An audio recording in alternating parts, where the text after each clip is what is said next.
आजकल social media और news चैनलों पर अक्सर डेरा ब्यास और बाबा जी को लेकर कई सवाल उठाए जा रहे हैं। खासकर इंस्टाग्राम और यूट्यूब पर कुछ न्यूज़ चैनल्स लगातार बाबा जी के खिलाफ बातें कर रहे हैं। आज की इस वीडियो में हम उन सवालों में से 4 बड़े सवाल पर चर्चा करेंगे जिनको लेकर सबसे ज़्यादा बातें हो रही हैं। वीडियो में आगे बढ़ने से पहले मैं आपसे विनती करता हूं कि आप इस चैनल को सब्सक्राइब जरूर कर दें और अगर आप कोई मैसेज करना चाहते हैं तो कमेंट बॉक्स में मैसेज भी कर सकते हैं और साथ ही साथ इस वीडियो को लाइक भी कर दें।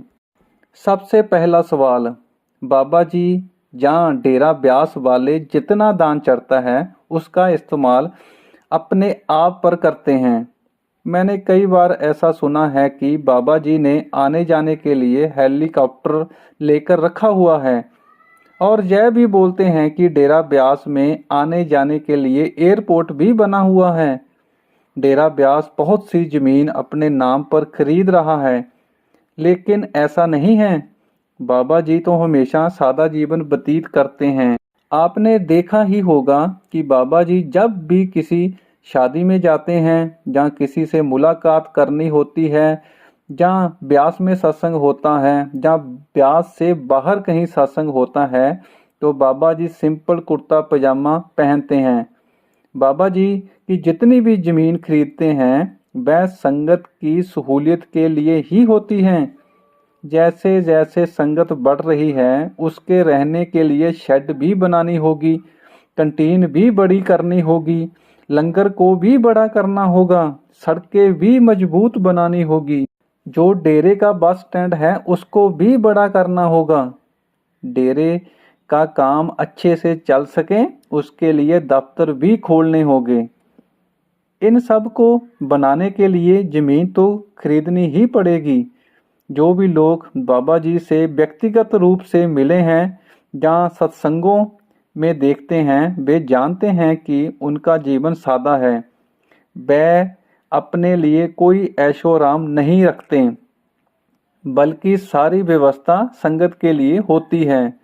लेकिन जो लोग अभी तक कभी भी डेरा ब्यास नहीं आए, बाबा जी के सत्संग में शामिल नहीं हुए, जहाँ बाबा जी से कभी भी मुलाकात नहीं हुई, वह तो विरोध करेंगे ही। विरोध करने वाले दूसरा आरोप क्या लगाते हैं कि बाबा जी ने हड़ पीड़ितों की मदद नहीं की।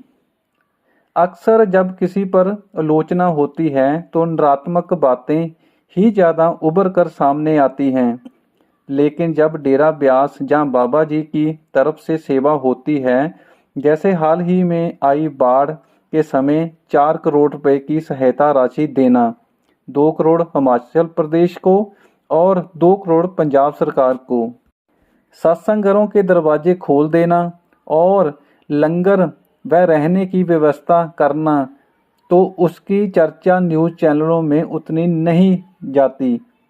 असल में डेरा ब्यास की एक परंपरा रही है कि वह सेवा चुपचाप करता है, दिखावे के लिए वीडियो बनाकर सोशल मीडिया या न्यूज़ चैनलों पर प्रचार नहीं करता।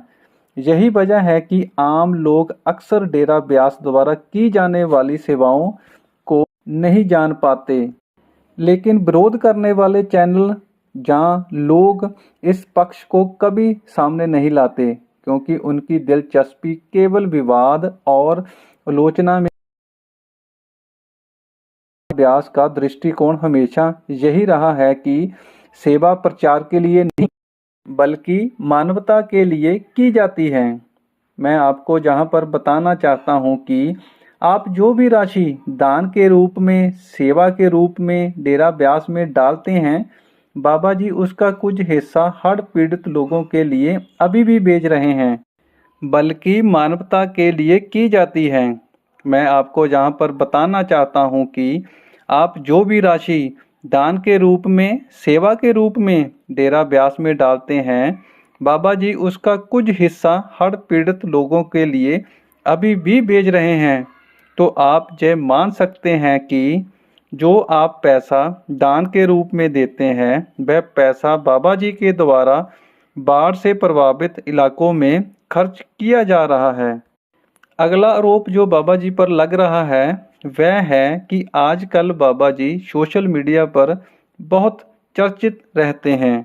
बात ऐसे है कि बाबा जी का कोई भी व्यक्तिगत सोशल मीडिया अकाउंट नहीं है, ना यूट्यूब पर, ना फेसबुक पर और ना ही इंस्टाग्राम पर।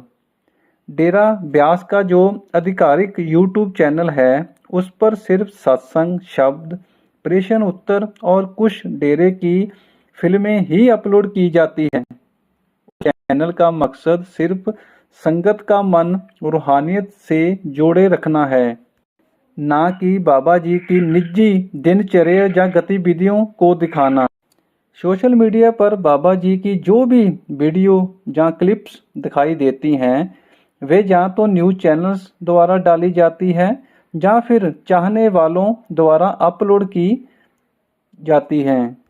इससे साफ है कि बाबा जी सोशल मीडिया पर सक्रिय नहीं रहते, बल्कि उनका ध्यान सिर्फ रूहानियत, सेवा और संगत के भलाई पर ही केंद्रित रहता है। आरोप नंबर 4, राजनीति से जुड़ाव। बहुत लोग कहते हैं कि पहले डेरा ब्यास राजनीति से दूर था, लेकिन अब राजनीति में आ गया है। बाबा जी नेताओं से मिलते हैं, उनकी फ़ोटो सोशल मीडिया पर आती है, लेकिन असलियत ये है कि बाबा जी का राजनीति से कोई लेना देना नहीं है। अलग अलग पार्टियों के नेता चाहे किसी भी दल का हो, बाबा जी से मिलने के लिए आते हैं।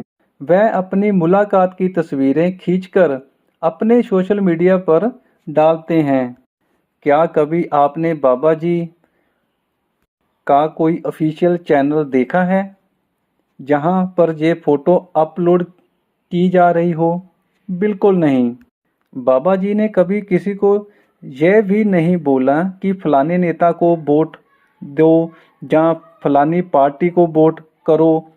वह तो हमेशा यही कहते हैं कि आप अपने विवेक से किसी को भी वोट डाल सकते हो, ये आपका व्यक्तिगत निर्णय है।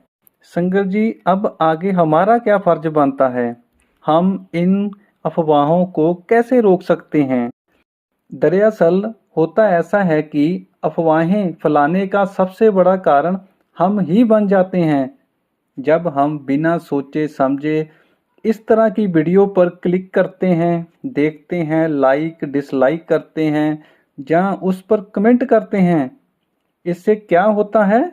चैनल का एल्गोरिदम उस वीडियो को और ज़्यादा लोगों के पास पहुंचाता है। अब हमें करना क्या है? ऐसी वीडियो, ऐसे न्यूज़ चैनल को बिल्कुल भी क्लिक ना करें, ना लाइक करें, ना डिसलाइक करें और ना ही उस पर किसी प्रकार का कमेंट करें। अगर कोई अफवाह आपके सामने आती है तो आप उसको इग्नोर करें, शेयर तो बिल्कुल ना करें।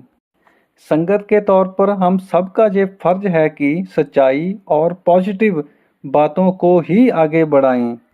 यही सबसे बड़ा जवाब है विरोध करने वालों के लिए, चुप रहना और अफवाह को हवा ना देना। संगत जी, अगर आपको ये वीडियो अच्छी लगी हो तो इस वीडियो को लाइक ज़रूर कर दें और चैनल को सब्सक्राइब भी ज़रूर कर दें और कमेंट बॉक्स में राधा स्वामी लिखना मत भूलना। राधा स्वामी जी।